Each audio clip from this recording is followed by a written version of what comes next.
But I mastered their styles like the 5 deadly venom. So all he had to do was get next to a nigga like that, he could destroy it. Believe in that, real. We plan to take the same strategy we use with Death Row West, mind over matter, taking all our weaknesses and making it into our strength. That all these people talk about an East Coast, West Coast war, they like the Judas was to Jesus. They only here to cause confusion. We here to bring money and to bring change. They here to cause confusion. All these weak rappers, Nas, all these suckers, they battling off of East and West like this is a game. This ain't no game. If this was chess, we'd be yelling checkmate 3 years ago, because we've been beat these. It's not a game. Boxing Ego here. If you like this video, make sure you hit the like button and also subscribe to the channel and hit the bell icon on the top of your screen to get notified when the latest new content drops. 1. The only way for me to come back is this Egoveli. Still I rise. Church is burning. Planes falling from the sky. The good die young. Good definitely die young. What up, Fight World? It's your boy Ego, and I'm back with some more boxing. It's been a minute since I've returned as Egoveli. I ain't a killer, but don't push me. I had to talk about this, man. And I couldn't even just do it in regular Ego fashion. I had to assume the role of Egoveli, the resurrection. Now, I got to talk about it. And as you know, in Egoveli, it's just like my regular videos. I tell the truth. But it might be a little bit more geeked up, a little bit more amped up. And in the case of Manny Pacquiao, shout out to Rappler. Link in the description. Rappler received a text message from Michael Conks, the advisor of Manny Pacquiao.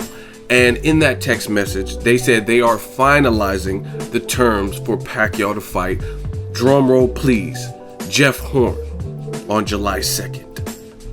And I told you guys previously, I made videos about this. There was a couple of like pump fakes and interferences like, oh, Amir Khan, Adrian Broner might get the fight. And in typical Team Pacquiao fashion, it's never the person we want to see. Except for, I guess you could say, Floyd Mayweather. And that was just so, that had been built up for so long, and it was just so much money for all parties involved. They'd be stupid to pass it up and not collect on that money. But in other sweepstakes for the Pacquiao fight, they're like, oh, Tim Bradley 3, Adrian Broner, Amir Khan, Lucas Matisse, Errol Spence, Keith Thurman. They list all of these names, and it's never that person. And it's actually, out of the whole category and out of the whole sweepstake, it's always the person that the bulk of the fans, and the reason I say that is because I have a successful channel, I have a successful Instagram, both with 50,000 plus subscribers, 60,000, whatever the number is, and I get a good pulse from boxing fans because when I post about it, they let me know. So it's not just my opinion, this is the pulse of the majority of boxing fans that I've seen. And again, I have successful platforms, Twitter, Facebook, and stuff like that. And the Jeff Horn, my name is Jeff. This is no shade to Jeff Horn. It just, he has not proven anything. This is what's wrong with boxing. I'm gonna tell you a couple things. One, I covered Golovkin versus Jacobs. I live in California. I flew to New York to cover that card for Boxing Ego. I had a great time. First time in New York, excellent. I had a great time. The co-main event, the main event, the Chocolatito Rungvisai, and also Danny Jacobs going up against the super champion Golovkin was a great fight. And although it was a great fight, Jacobs pushed Golovkin to the distance, which many guys haven't, at least his last 23 opponents or whatnot. Jacobs did, and it was a fun-filled fight, back and forth, close fight, right? Pay-per-view side didn't do great numbers. I wish it did good numbers because that's the type of fight that I want fans to see. And to me, if you, let's say you're a casual boxing fan, don't know much about the sport, a fight like that could possibly get you interested. There's drama before and after. There's drama like, oh, Jacobs didn't do the IBF weigh-in. Then after, there's controversy. Some people saying it's a robbery. I don't call close fights like that a robbery. I just think Danny Jacobs won. However, it was a good fight. It was a close fight, and people see it different. There's a knockdown in the fight. All those things. So I would have liked to see that fight do greater numbers. Now, Pacquiao versus Jesse Vargas, a fight a lot of people didn't want to see either, did better numbers than Golovkin-Jacobs. You see the problem here? And same thing with Pacquiao versus Jeff Horn. This might even do better numbers than Golovkin-Jacobs, which did 130 to, let's say, 170,000, right? Pacquiao-Vargas did 300,000. Pacquiao's been in the game longer. So this is not taking anything away from what Pacquiao has accomplished, but the fact of the matter is Manny Pacquiao, I believe he's going to beat me. He is a WBO champion. He defeated Jesse Vargas in, again, a fight that people weren't really checking for. These weren't the big events, right? And he did that, and he became a welterweight champion yet again. So in doing that, we're talking about a champion fighting Jeff Horn. And you could say, oh, but Jeff Horn is ranked. He's ranked number 2. But who is he beat? You know what I mean? There's tons of guys that weren't ranked, and Pacquiao, they weren't ranked number 2, and Pacquiao still fought him. Brandon Rios was coming off a loss. He wasn't ranked at 147 because he was fighting at 140. Chris Algieri had a split decision, narrow win over Ruslan Provodnikov. Pacquiao still fought him. So Pacquiao is at a point where belts don't necessarily define him, and it doesn't matter if, like, who's ranked or whatever. He should be looking to make the big opportunities and the big fights, and still meaningful fights. And I challenge you guys. You guys say, oh, you hate Pacquiao. It's nothing about hating Pacquiao. I hate being false. I hate lying. And I'm not going to lie to you guys, and I'm not going to lie to myself. It's just been quite some time, barring the Floyd Mayweather fight, that I can recall where Floyd, and actually including the Floyd Mayweather fight. I'm just saying Floyd because he's skilled, but I'm talking about, when is the last time we've seen Manny Pacquiao, Mr. in there with a young, hungry lion? Like somebody who was in prime, like even if they haven't proven anything, like an Errol Spence Jr., just somebody with, like, he's been looking great and he's got people out of there better than previous people like Pacquiao. He got Chris Algieri out of there where Pacquiao went the distance with them, Amir Khan went the distance with them, Ruslan went the distance with him, things like that. Or Keith Thurman. Keith Thurman just got on the horn and called him out. I did a video about it. Check it on the channel. And this is not the first time Keith Thurman been calling Pacquiao out. Right? Terrence Crawford been said, I'm down for the fight. They're interviewing. HBO's kind of wasting their time post-Crawford fight. Post-Crawford Molina. I covered that fight live. I was there. Crawford Postal. They keep bringing up Pacquiao, and it's hyping people up, and the fight never gets made. So I don't really care what anyone says. To me, the Jeff Horn fight is not.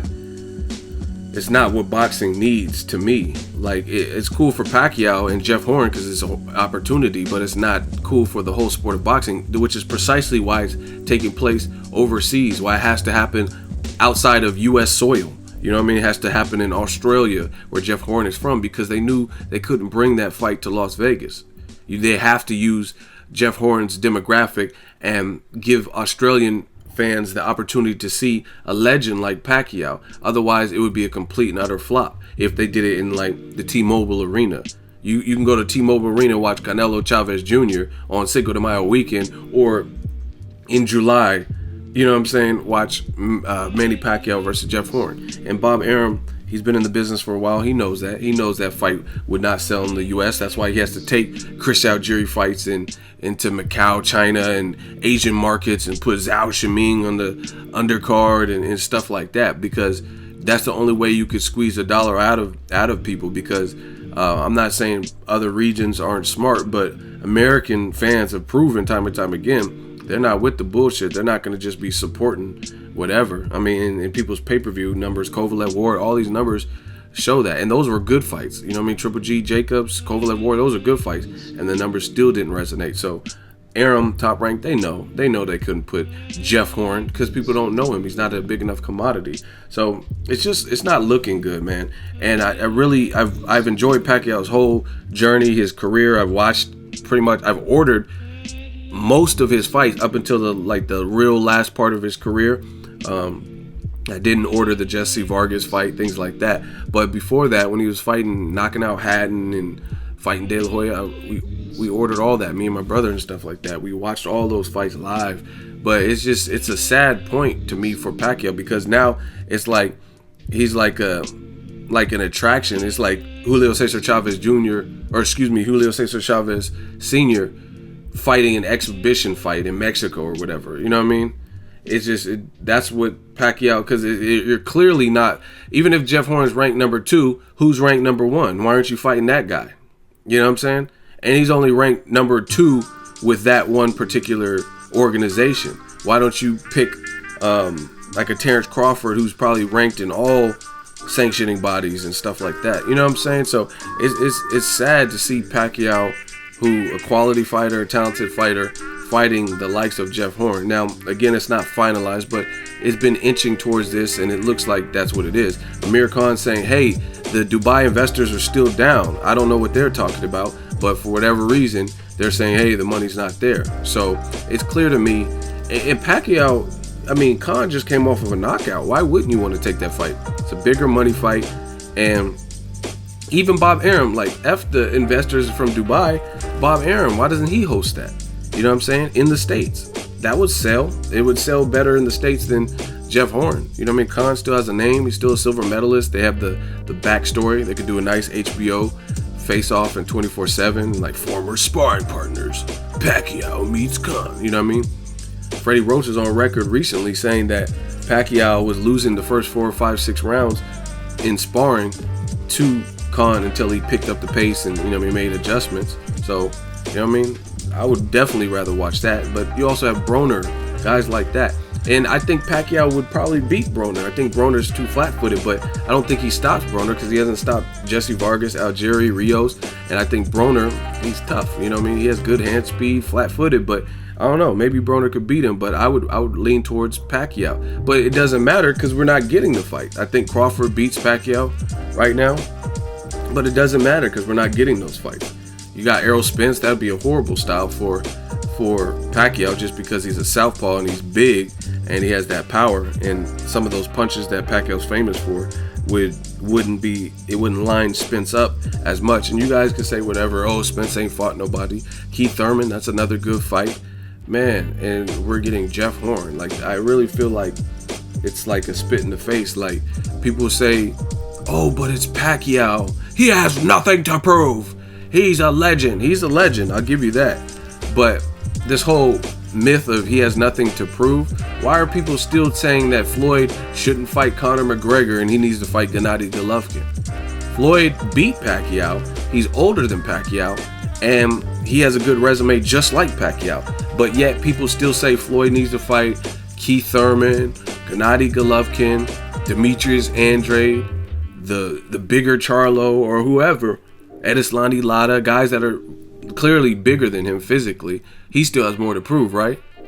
Egoveli, I'm not falling for it.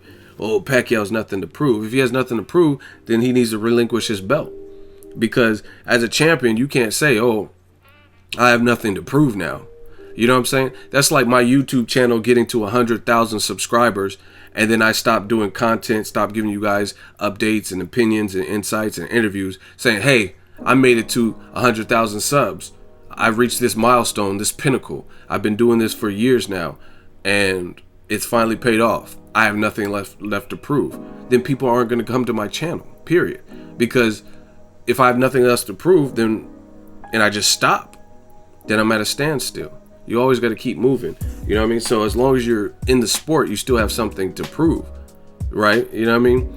Roy Jones, even he's my favorite fighter. I thought he should have been retired, but it's his option if he wants to keep fighting, and he still feels like he has something to prove. He's still knocking out bare knuckle boxers, and he knocked out a fan recently, and you know what I mean. He's still trying to show he's still better than whoever. You know what I mean. So I don't buy that. This whole Pacquiao could fight whoever he wants. He has nothing to prove.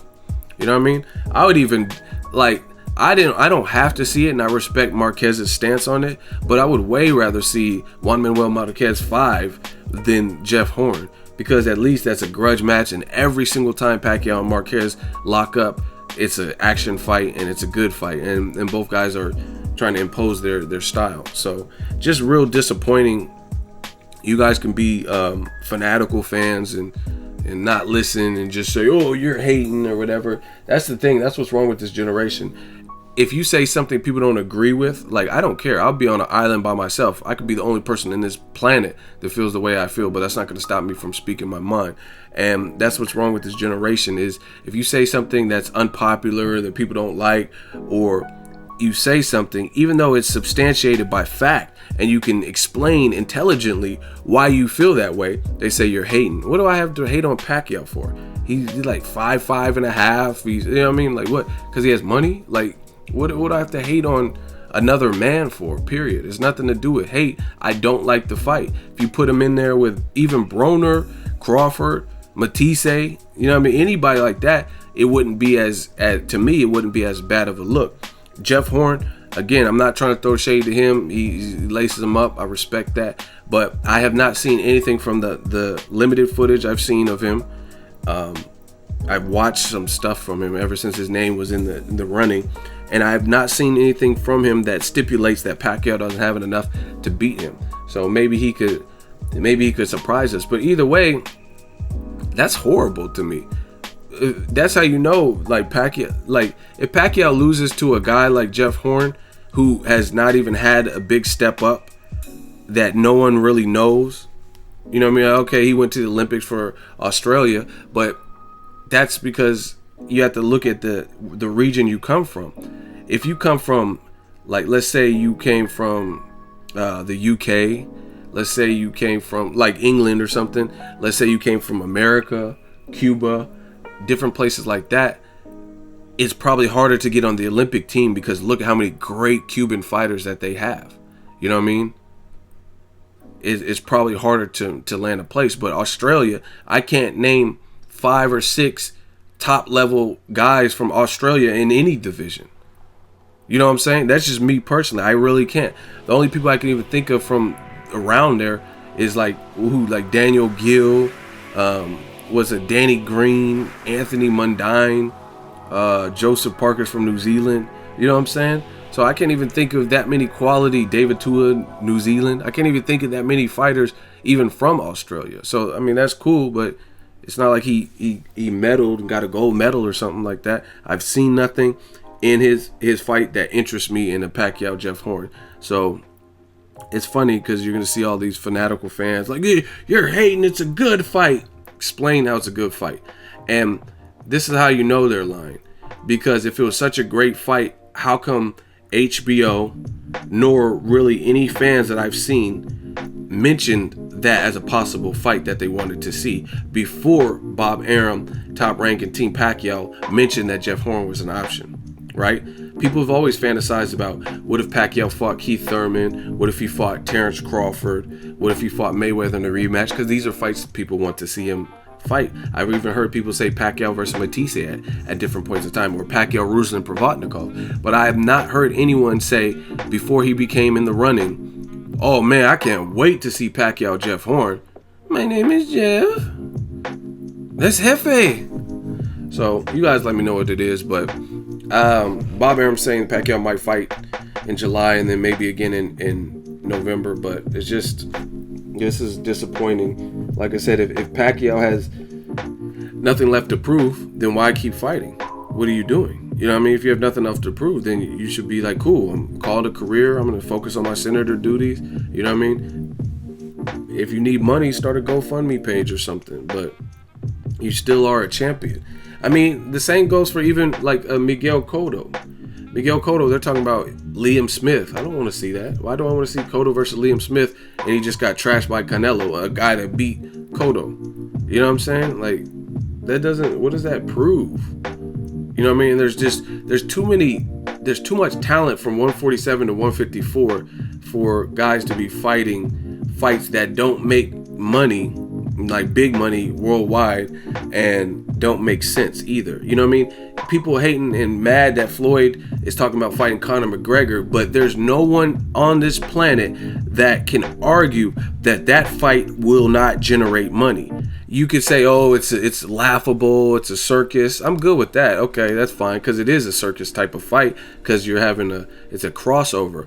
But I guarantee you, I will put money on this, that look at the numbers. If Floyd fights Conor McGregor, look at the build-up, watch the videos, and then watch the fight and tell me that fight, Mayweather-McGregor, won't do better numbers than Pacquiao versus Jeff Horn.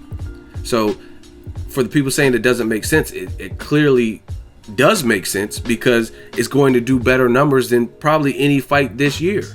So even though it doesn't make sense in terms of, oh, we don't give Conor McGregor a chance or whatever the situation is, it makes financial sense, and it makes a lot of business sense, because worldwide, Conor McGregor's from Ireland.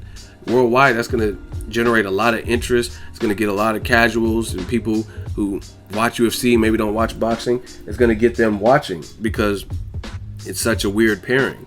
And they're both salesmen. They're both trash talkers. So, I mean, if you can't understand business, then I don't know what to tell you. Because, put it this way, it's clearly a big fight if they would offer Floyd Mayweather. He's saying he'll fight Conor McGregor for $100 million guaranteed. So there's no one going to invest $100 million guaranteed in a Floyd Mayweather in his particular fight if they don't feel like it's going to generate some numbers. Like, he got that guarantee versus Pacquiao. So obviously, if he would get $100 million guaranteed for Conor McGregor, that's how you know it's big business. Because when he was fighting someone who's lesser known, like a Robert Guerrero, his guarantee was like $32 million. So that's a whole almost $70 million less. So clearly it makes financial sense, whether you give Conor McGregor a shot or you're mad because there's no MMA rules or whatever. It still makes financial sense, and it's big business. And it'll probably be, if they fight in September, which is the rumor, then it'll probably make more money than maybe any fight this year. The only one that might be close so far that we know about is Canelo Chavez Jr., maybe Joshua Klitschko. I don't know, because I don't know. I know it's big in the UK and the 90,000 fans, but I don't know the worldwide interest. I don't know if it's going to be as popping in America for Joshua Klitschko. I don't know. I'm looking forward to it. But what I am not looking forward to is Pacquiao versus Jeff Horn, July 2nd. And according to Conks, that's what it looks like. So you guys can get mad. That's my opinion. Let me know what you think. Drop in the comment section. Make sure you share the video, like the video as always. Hate, comment, and subscribe. Till next video is Ego signing off. So if you enjoyed this video and want more content like this on the channel, you can show your appreciation by going to the PayPal donate button or the YouTube support button. And you can donate any amount that you feel is equivalent to the value of this video. Much more to come. Thank you guys for your support. Boxing Ego, the future of boxing.